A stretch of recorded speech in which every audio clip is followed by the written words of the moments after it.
ঢাকা বিশ্ববিদ্যালয়ের চতুর্থ পর্যায়ে সাক্ষাৎকারের সম্পন্ন করার পরে নূতন বিজ্ঞপ্তি প্রকাশ করা হয়েছে, অর্থাৎ বিশেষ বিজ্ঞপ্তি 5 নিয়ে বলা হয়েছে।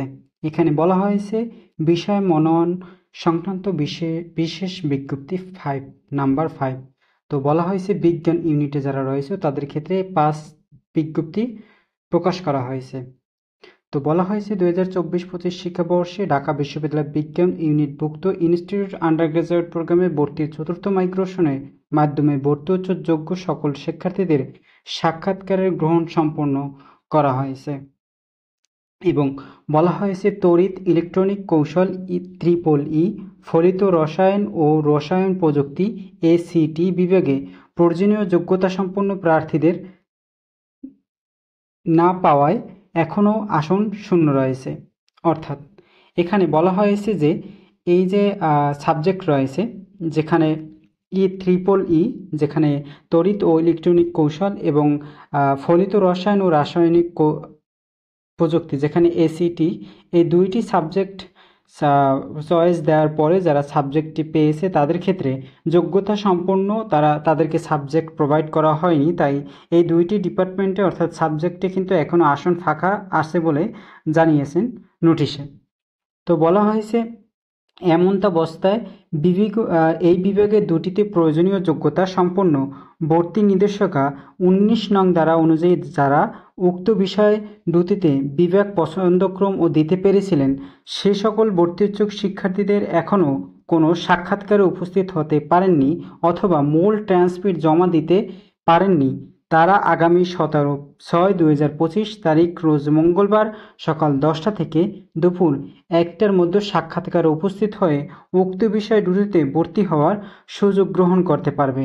দেন এখানে মূলত বলা হয়েছে, মনোযোগ দিয়ে শোনো তোমরা, যে এখানে যে দুইটি সাবজেক্ট রয়েছে দুইটি সাবজেক্টে কিন্তু এখনও আসন ফাঁকা রয়েছে। তাই বলে বলা হয়েছে যে নির্দেশিকা অর্থাৎ সার্কুলার যে দেওয়া হয়েছিল যে 19 নম্বরে যে সাবজেক্ট সেটি তোমাদের দেখাবো যে 19 নম্বরে কী কী বলা হয়েছে। দেন দ্বিতীয়ত কি বলা হয়েছে, যে সকল শিক্ষার্থী এই দুইটি সাবজেক্টে এখনও কোনো সাক্ষাৎকারে ডাকা হয়নি, যারা এই সাবজেক্ট দুইটিতে চয়েস দিয়েছিল কিন্তু তাদেরকে এখনও ডাকা হয়নি অথবা ট্রান্সক্রিপ্ট অর্থাৎ জমা দিতে পারেননি, তারা আগামী 17/6/2025 তারিখ রোজ মঙ্গলবার সকাল 10টা থেকে দুপুর 1টার মধ্যে উপস্থিত হয়ে বিষয় দুটিতে ভর্তি হওয়ার সুযোগ গ্রহণ করতে পারবে। দেন এখানে কিন্তু সাবজেক্ট মনোনয়ন হয়েছে এমনটা বলা হয়নি, যে যারা যারা এই দুইটি ডিপার্টমেন্টে সাবজেক্ট চয়েস দিয়েছে তাদেরকে কিন্তু উপস্থিত হওয়ার জন্য অনুরোধ করা হয়েছে। এখানে কিন্তু মানে তুমি সাবজেক্ট পেয়েছো তার জন্য তোমাকে সাক্ষাৎকারে ডাকা হয়েছে এমন না, তোমরা যারা এই দুইটি ডিপার্টমেন্টে চয়েস দিয়েছো তাদের ক্ষেত্রে এইটি কিন্তু প্রযোজ্য। তাদের জন্যই কিন্তু এই বিজ্ঞপ্তিটি, যারা ACT ডিপার্টমেন্টে অর্থাৎ সাবজেক্টে যারা সাবজেক্ট চয়েস দিয়েছিল তাদের কিন্তু 17 তারিখ সকাল 10টা থেকে 1টার মধ্যে সাক্ষাৎকারে উপস্থিত হয়ে ভর্তি কার্যক্রমে সুযোগ দেওয়ার বা গ্রহণ করতে পারবে। এবং নতুন একটি তথ্য দেওয়া হয়েছে বিশেষ শর্ত, যেটি নতুন করে সাক্ষাৎকারে উপস্থিত হওয়া ভর্তি ইচ্ছুক শিক্ষার্থীদের সংখ্যা খালি থাকা সাপেক্ষে আসনের চেয়ে বেশি হলে উপস্থিত শিক্ষার্থীদের মেধাক্রম অনুযায়ী মনোনয়ন প্রদান করা হবে। দেন এখানে বলা হয়েছে যে এই যে দুইটি ডিপার্টমেন্টে EEE এবং ACT, এই দুইটি ডিপার্টমেন্টে বা সাবজেক্টে যে আসন খালি আছে এই আসনের অতিরিক্ত যে তোমরা যে উপস্থিত হবে, যে এখানে তো তোমাদের মনোনয়ন করা হয়নি, তো যারা এই সাবজেক্ট সবাই তো উপস্থিত থাকবে, তো এই উপস্থিত থাকা সাপেক্ষে যদি এই সাবজেক্টের আসন তার থেকে কম থাকে তাহলে কিন্তু মেধাক্রম অনুযায়ী কিন্তু সাবজেক্ট দেওয়া হবে। তাই এখানে বলা হয়েছে যে মেধাক্রম অনুযায়ী কিন্তু মনোনয়ন প্রদান করা হবে এই বলে তথ্য দেওয়া হয়েছে। দেন সাক্ষাৎকারের সময় কী কী কাগজপত্র নিয়ে যেতে হবে। প্রথমত রয়েছে প্রবেশপত্র, ঢাকা বিশ্ববিদ্যালয়ে যে অ্যাডমিট কার্ড রয়েছে মেইন কপি অ্যাডমিট কার্ড সেটি নিয়ে যেতে হবে। SSC ও HSCর যে একাডেমিক মূল ট্রান্সক্রিপ্ট অর্থাৎ SSC ও HSCর যে সার্টিফিকেট রয়েছে মেইন কপি যেটি তোমাদের ট্রান্সক্রিপ্ট সেটি অবশ্যই নিয়ে যেতে হবে।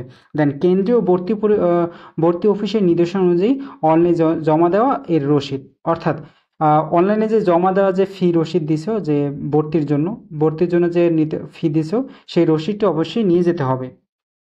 প্রাথমিক যে আবেদন করেছিলে সেই রসিদটি অবশ্যই নিয়ে যেতে হবে।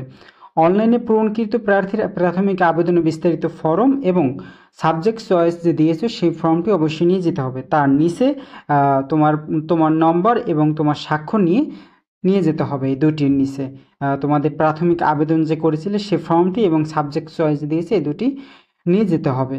দেন দ্বিতীয়ত বলা হয়েছে সাক্ষাৎকারের সময় প্রার্থীদের মূল একাডেমিক টেস্টপিট কি জমা রাখা হবে অফিসে। বাকিগুলো তোমাদের কিন্তু ভর্তি কার্যক্রমের দিন দেওয়া হবে, অর্থাৎ পরবর্তী যে তারিখ দেওয়া হবে ভর্তি কার্যক্রম সম্পন্ন করার জন্য যারা সাবজেক্ট পাবে তাদের ক্ষেত্রে কিন্তু তোমাদের প্রথমত এই ট্রান্সক্রিপ্ট কিন্তু তোমাদের কাছ থেকে রেখে দেবে।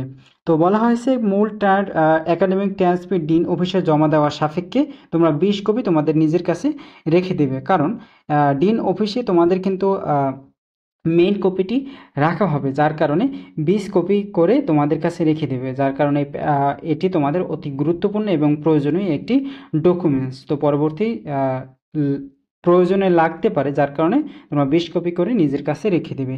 এই ছিল ঢাকা বিশ্ববিদ্যালয়ের সর্বশেষ আপডেট। এখন তোমাদের বলবো যে এই যে 19 নম্বর 19 নং অনুযায়ী যে 19 নং বলা হয়েছে, 19 নংয়ে কি বলা হয়েছে? 19 নংয়ে বলা হয়েছে সার্কুলারে চলে আসলাম বিজ্ঞপ্তিতে, যেখানে 19 নম্বরে কি বলা হয়েছে দেখো। এখানে কিন্তু 19 নম্বরে বলা হয়েছে যে সাবজেক্ট যোগ্যতা এবং কি কি সাবজেক্ট বা তোমাদের এইচএসসিতে কি কি থাকতে হবে সেটা কিন্তু তোমাদের আপডেট দিয়েছে। তারপর তোমাদের 19 নম্বরে কি কি বলা হয়েছে সেটি দেখিয়ে দিই। সাবজেক্ট দুটি হচ্ছে যে ইলেকট্রনিক অ্যান্ড ইলেকট্রনিক ইঞ্জিনিয়ারিং, যেখানে এইচএসসিতে পদার্থবিজ্ঞানে এ পেতে হবে, গণিতে এ পেতে হবে এবং ভর্তি পরীক্ষায় পদার্থবিজ্ঞানে 15 পেতে হবে এবং গণিতে 15 নম্বর পেতে হবে। তাহলে কিন্তু এই সাবজেক্টটি তোমাদের প্রোভাইড করা হবে। তো পরবর্তীতে রয়েছে তোমাদের মেধা স্কোর এবং পরবর্তীতে তোমাদের এটি কিন্তু বিবেচনা করে সাবজেক্ট দেওয়া হবে। পদার্থবিজ্ঞানে এ পেতে হবে, গণিতে এ পেতে হবে এইচএসসি পরীক্ষা এবং পদার্থবিজ্ঞানে 15 পেতে হবে, গণিতে 15 পেতে হবে ভর্তি পরীক্ষায়। দেন ফলিত রসায়ন ও কেমি কৌশল, যেখানে রসায়নে এ পেতে হবে, পদার্থবিজ্ঞানে এ পেতে হবে, গণিতে এ পেতে হবে এইচএসসি পরীক্ষায়। ভর্তি পরীক্ষায় রসায়নে 13 পেতে হবে, পদার্থবিজ্ঞানে 12 পেতে হবে, গণিতে 11 পেতে হবে। এই সকল যোগ্যতা থাকলেই কিন্তু তোমাদের সাবজেক্ট দেয়া হবে। তো এই সকল যোগ্যতা যদি তোমাদের না থাকে তাহলে কিন্তু তোমাদের সাবজেক্ট প্রোভাইড করা হবে না, যার কারণে কিন্তু এই যোগ্যতা নাই বলেই কিন্তু অনেকেরই কিন্তু সাবজেক্ট দেওয়া হয়নি, যার কারণে কিন্তু এখনও কিন্তু এই ডিপার্টমেন্ট দুটি অর্থাৎ এই সাবজেক্ট দুটিতে কিন্তু এখনও আসন খালি রয়েছে। এই যোগ্যতা অবশ্যই তোমাদের প্রয়োজন। এই যোগ্যতা না থাকাকালীন তোমাদের কিন্তু এই সাবজেক্ট দুটি অবশ্যই তোমরা পাবে না। তো এটি তোমরা বিবেচনা করে তোমরা অবশ্যই দেখবে যে তোমাদের এই সাবজেক্ট দুটি দেওয়া হবে কিনা। পদার্থবিজ্ঞানে 15, গণিতে 15 পেতে হবে, ইলেকট্রনিক ইঞ্জিনিয়ারিং এবং ফলিত রসায়নে কেমি কৌশলে পেতে হবে ভর্তি পরীক্ষায় রসায়নে 13, গণিতে 12, পদার্থবিজ্ঞানে 12, গণিতে 11 পেতে হবে ভর্তি পরীক্ষায়।